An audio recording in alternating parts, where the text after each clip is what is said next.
Saga of a New World, Book 1, Dawn of the New World. Chapter 25, Preparations. Astrid spends the rest of the day resting and talking to her family while the others pack. The hunt for the vampire didn't do her wounds any favors, so she's glad to have a bit of time to let them heal, and it feels good to gather strength for the journey ahead. Still, she feels restless the entire time, and the fact that the only food available seems to be fruits and vegetables doesn't help. She still remembers the moment she woke up in her new body. That feeling of strength and energy is now leaving her, and the culprit is clear. The vegetarian diet of the past 2 days is good enough to stave off the burning hunger, but it never really fills her. Especially these ack fruits, while large, don't provide much in the way of nourishment, and Astrid can feel it. Her mind is dulled. Even though she's awake, thinking is difficult.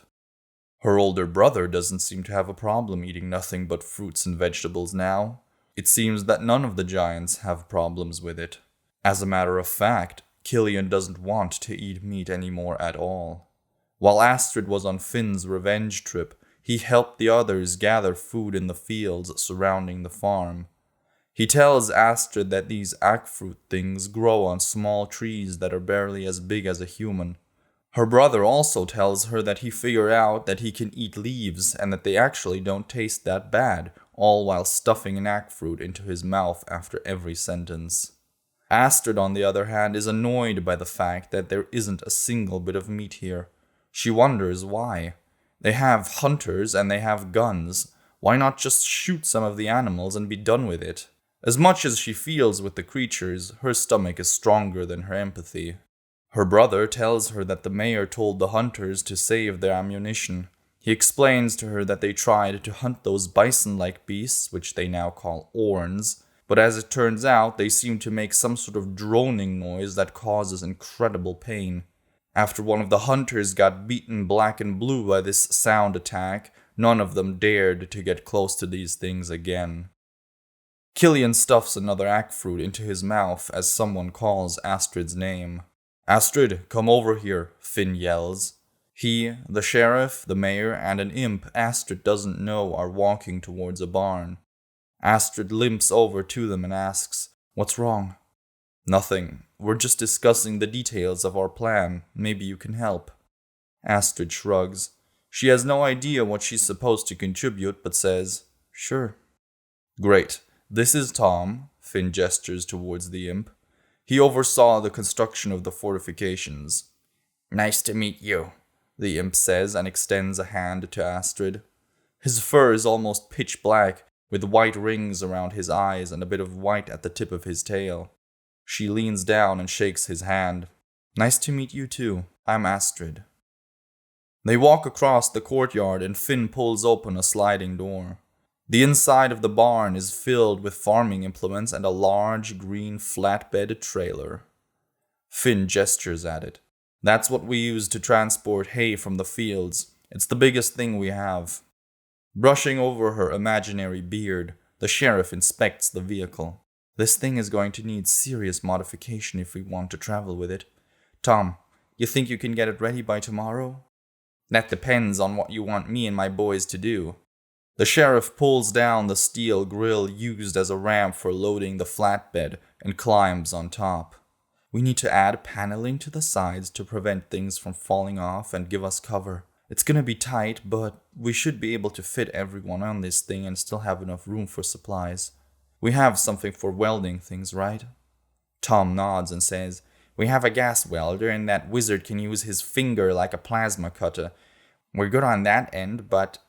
Astrid's eyes widen as she understands what he just said. The sheriff stops mid-stride and snaps her head towards Tom and interrupts him with, "Did you just say wizard who can use his finger as a plasma torch?" "Yeah, didn't you know? That weird imp that doesn't speak our language? Turns out he can make fire and melt steel with his bare hands. I have no idea how that English teacher talks to him, but she managed to get him to weld stuff for us." The sheriff sighs. A wizard that can melt metal with his bare hands. Another thing to worry about. I can't believe I'm not even surprised.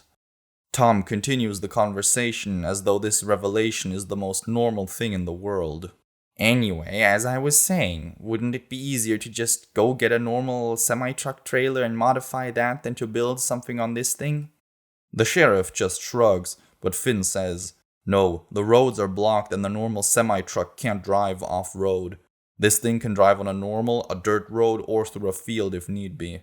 There should be a few metal support thingies behind the trailer that go into those holes in the sides. Welding or even gluing a few pieces of sheet metal onto those should be way easier than modifying a semi-truck. But I would like to add that a few steel panels probably won't stop a persistent monster and definitely won't stop a bullet." The mayor raises an eyebrow. "Why would we need to stop bullets? Most people don't have guns, and the whole point of this is to not fight the soldiers."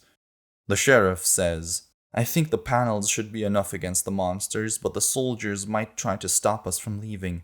We need to plan for that." The elf starts pacing around on top of the flatbed. "Finn, do you have any sandbags around here?" "No, but we do have bags of grain we would feed the animals. Why?" "That should work too. We can use those things as cover. We need to take that stuff with us anyway, and in case we get into a firefight, it might save our lives." The mayor doesn't look like she agrees. "Bags of grain are gonna stop bullets."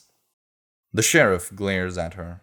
"I still remember, back in the day, our drill sergeant told us that sand is really effective at stopping projectiles. I can't remember why, but anything similar should do the trick." "Great," Finn says. "So we put our grain and water barrels on the edges of the flatbed and add holes in the paneling to shoot out of. I mean, I hate wasting good grain, but it's better it gets shot than us. You think you can do that, Tom?" "I can weld and cut whatever you want into that thing. Since we're going to burn this place down anyway, we can use the panels from the barn's roof for the walls. If we work through the night, we should be able to get it done by tomorrow morning." Astrid, who just watched the exchange, wondering why she's even here, asks, "What about the tractor itself? Shouldn't that be protected too?" The sheriff quickly looks at her and says, "Right. Tom, any idea how we could do that?" The imp scowls. "You're talking about turning that thing into a tank. We could add plating over the engine block and then put some bags on top of that, because you said we need to transport that anyway. Of course, we also have to protect the driver's cabin. I don't know anything about bullets, but do you think 3mm is enough?" Finn scoffs. "Maybe a 22, but 3mm wouldn't even stop a 9mm, much less the 5.56 full metal jacket rounds the soldiers are probably using." The sheriff adds, "I don't know the exact numbers, but we need at least 10mm if we want to stop anything serious." Tom moves the fur around his mouth. "That's a lot of work and weight. Don't you guys think it might be smarter to just get out of here quickly rather than turn this thing into something out of Mad Max?" Finn and the sheriff look at the mayor. The woman looks back at them and shrugs. "Why are you looking at me like that? I mean, we need some paneling in the back anyway, so that people don't fall off, and then we might as well load everything in a way that it protects us. But Tom is probably right. Turning the whole thing into a tank might be a bit too much." Tom scratches the side of his head and looks at the sheriff. "So, some paneling, and I think a tarp would make a good enough roof. We can get that done by tomorrow morning. Does that sound good?" "Sounds good," the elf agrees and jumps off the trailer. "Then I'll go get the boys and we'll get to work right away." While the others leave, Finn says, "Astrid, could I talk to you real quick?" "Sure." The sheriff glances back at them as she leaves the barn. A momentary look of discomfort crosses Finn's face, but disappears as quickly as it came. "I wanted to say that the past few days have been really tough, but it's been great to have you along. It's only been a few days and this might be weird, but I think I like you. Like, a lot. You know what I mean?" Astrid is stunned. She did notice that he's been quite fond of having her around, but she didn't realize that he actually liked her like that. At least she didn't consciously think about it. She wants to say she feels the same way, but hesitates. She feels overwhelmed. Is right now a good time for something like this? The soldiers might drive up to the farm and gun them all down any minute. This time tomorrow, they might all be dead. What would be the point of telling Finn that she's not ready? Astrid can't answer that, and realizes just how stupid that notion is. She can feel her own pulse and her cheeks radiate heat as she replies, "I like you too." Finn beams, but just stares at her. In that moment of awkward silence, Astrid searches for something else to say, while she awkwardly pushes a bit of white hair out of her face. As she grabs the pale blonde strand, she looks at them for a second. You know what would be hilarious? Imagine if I was like 100 years old and you just declared your love to a grandma. A half smile stretches his lips and he chuckles. That would be weird, but how old were you when you were transformed? 8. Finn's jaw drops and his eyes widen. What? Teen, Astrid adds with a wicked smile. She laughs. I was 18 and just finished school. You should have seen your face. Finn tilts his head sideways and glares at Astrid, though his lips show the shadow of a smile. He lets out a sharp breath. For a second there, I thought I really just told an 8-year-old I was into her. Another wicked smile spreads across Astrid's lips. Well, I could be lying. The phantom smile disappears from his lips. Crap, now I can't get that thought out of my head. Are you trying to get rid of me? Astrid instantly realizes that she took that joke a little too far. No, I was just joking. It's a joke. Telling someone you like them is already hard enough. You have no idea how much courage telling you that took. She quickly takes a step towards him and takes his hand. I'm sorry. She pauses for the blink of an eye. It might have taken Finn a great deal of courage to tell her how he felt, but doing something else takes almost as much from Astrid. Her entire body feels charged with electricity as she says, "Let me make it up to you." Without waiting for a reply, Astrid pulls him closer and presses her lips against his. For a moment he looks startled and his lips feel stiff, but then he relaxes and leans in as well. The nervous tingling disappears from Astrid's body as their lips press against each other. While her body relaxes and enjoys the warm touch of another being, her mind races. How long should she hold it? Should she open her mouth? Someone clears their throat to their right. They both open their eyes again. Tom is standing in the door to the barn with 2 human men, a female elf, and a giant. They're carrying gas tanks, welding equipment, and all sorts of other tools. Following close behind them is the imp that Astrid met in the sheriff's house, and another imp wearing a dress that must have once belonged to a small child. Tom says, I see you two are busy, but we need to get to work, so could you take your makeout session to the other barn? Unless you don't care if someone watches. The left one, a man in his early 30s with black hair and brown skin, says, We wouldn't mind. You two just do what you gotta do, and winks. Astrid feels her cheeks heating up and Finn quickly pulls away. I should probably get to packing the horses' things. He turns to Astrid, and you should give your wounds a little rest. He quickly leans closer and whispers in Astrid's ear, We'll continue this later. Astrid is about to go back to the pond, but pauses. She turns to Tom and asks, That imp, is he the magician? What can he do?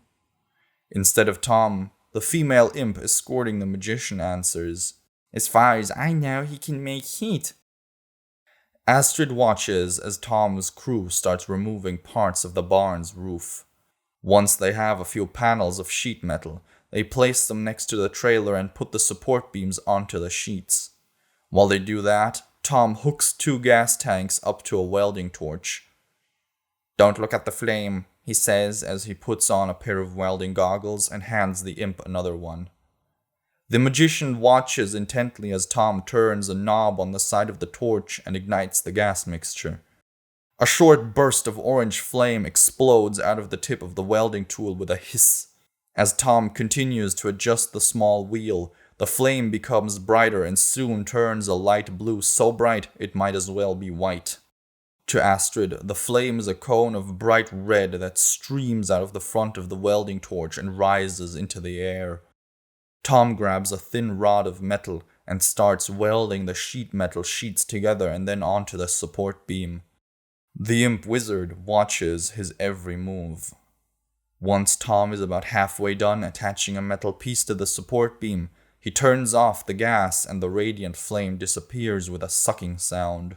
He then offers the partially melted metal rod and a glove to the magician and points at the material. The other imp mumbles something Astrid can't understand and walks up to the partially attached pieces of metal. Now it's Astrid's turn to watch his every move.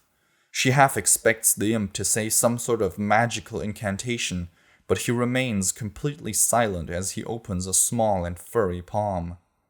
Red energy radiates from underneath his fur, and the air shimmers with heat above his hand. He quickly moves his fingers together, and orange air streams over his fingers and shoots out of their tips. Astrid sees a cone of red firing out from between his fingers, while the others see a thin, tear-shaped bit of air so hot that it glows bright white. Even though the sheer amount of infrared light blinds the red part of Astrid's vision, she doesn't want to look away. As the magician moves his hand and the metal rod closer to the support beam, in Astrid's eyes the red stream swirls around the material, and red light expands over the silver metal. Red turns into a blackish gray where her heat vision is blinded from the sheer intensity of the light.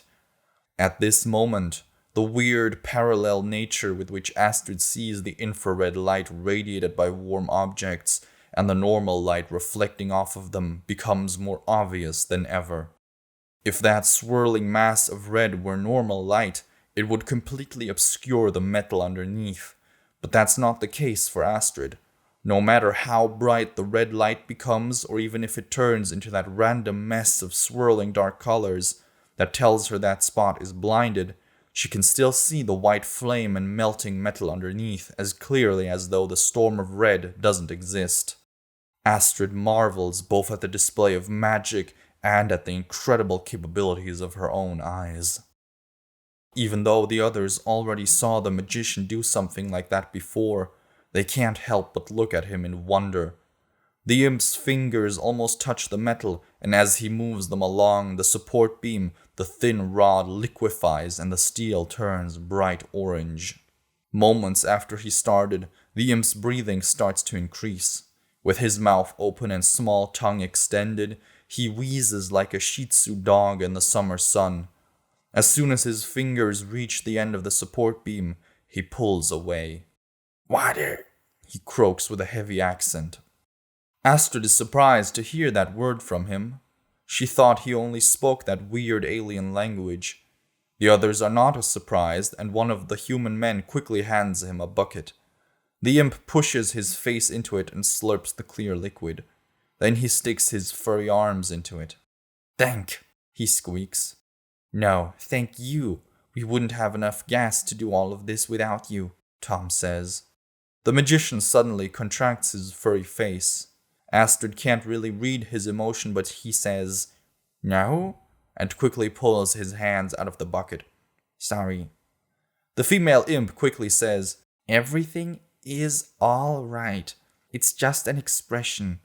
Astrid has no idea what's going on.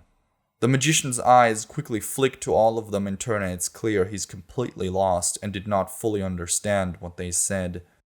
The female imp contorts her face in concentration, and after a few seconds says in a very choppy manner, "Al sufhum jatu lakilashtan." The imp responds with what looks like a smile and puts his hands back into the water.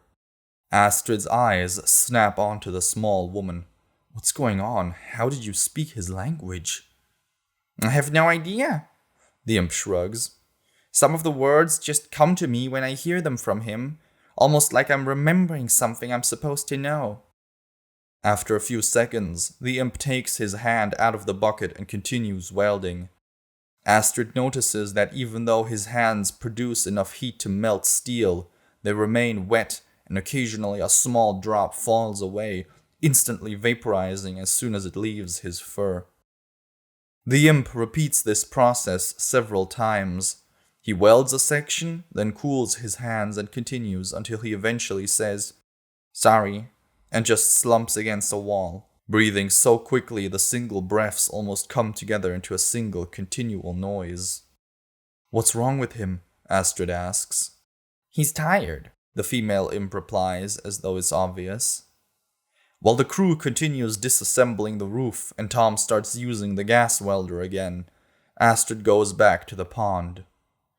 Elijah and Killian are there too, and they pass the time talking. Astrid loves her mother and brothers, but just talking to them gets boring quickly. The elf despises that feeling. She just managed to get them back, and now she can't even sit still for an hour and listen to them. At first she tries to ignore that restlessness, but just like every morning, it only grows stronger with time. Moving her fingers and toes makes it better and allows her to listen to her mother, but as soon as the merman finishes talking about their latest game of chess, Astrid excuses herself. This is the first time since the fog that she doesn't have anything to do. She can't help with anything physical because her bite wounds need to get at least a little bit of rest. She spots the mayor standing in front of a group, packing things into boxes and blue barrels. She's writing something on a clipboard. Astrid might not be able to do anything physical, but can probably help the mayor with whatever she's doing. She walks up to the woman, quickly pausing to remember her name. "Miss Pillinger, can I help you with something? I can't do anything physical because of my wounds, but maybe I can help you with whatever you're doing there."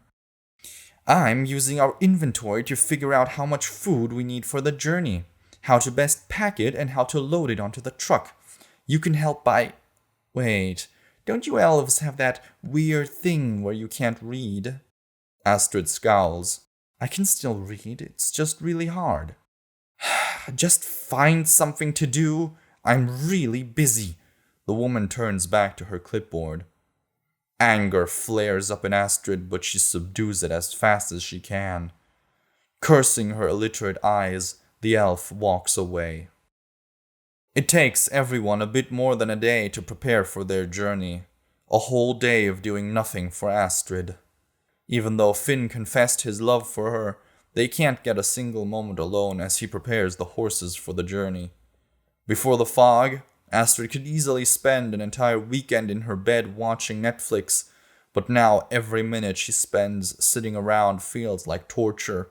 She wants to eat, but not those weird ack fruits and definitely not dry corn, something the giant policeman Jacob has started doing. The crew works through the night to prepare the trailer. It's also the first night Astrid has trouble falling asleep, as her restless body keeps her awake. What seems like an eternity goes by before she finally drifts off to sleep.